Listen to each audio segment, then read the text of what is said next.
MotorWeek is made possible by TireRack.com, Hum by Verizon, RockAuto.com, State Farm, Autotempest.com, and WeatherTech. It's an awfully bold decision to simply name your car GT, but of course it's not new to Ford, having been around this track once before. But while this 2005 GT was built as an homage to the original GT40 race car, there's a new GT that's built with a whole lot more in mind.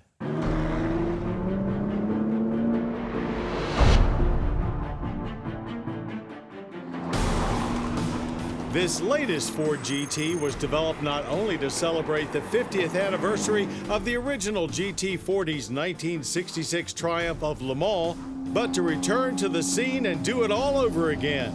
And since engineers didn't get the go-ahead until very late in the game, there wasn't time for developing separate race and street cars. So essentially what you and I can buy today is very close to what claimed victory in the GTE Pro class at Le Mans in the summer of 2016. It appears that making the Mustang more Euro and bringing European-tuned RS models to the US were just the first steps in a whole new performance era for Ford.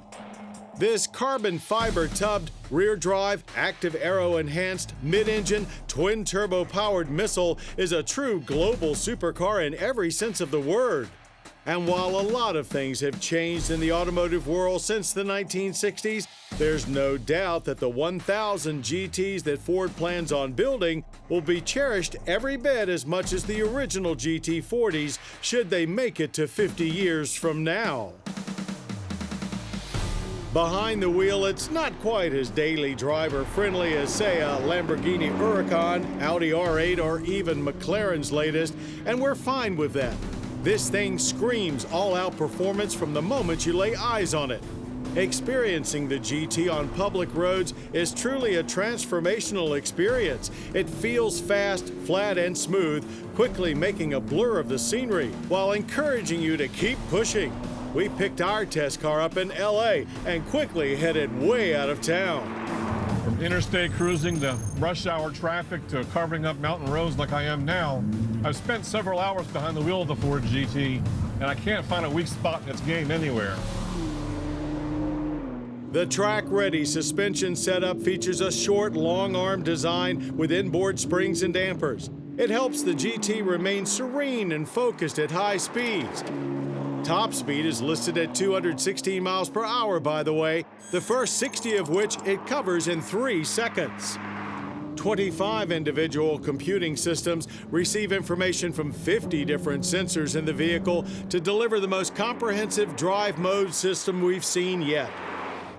Your options are normal, sport, wet, and of course track, which will easily have you chasing down Ferraris at that exclusive high-dollar track day we all dream about. Ergonomics inside are more race car than street car. The driver's seat is fixed, but a sliding pedal box as well as fully adjustable steering column help get you situated. Controls for just about everything are on the steering wheel itself, while just behind it is a comprehensive all-digital gauge display. Hitting the start button results in quite a commotion of eco-boosted clamor behind you.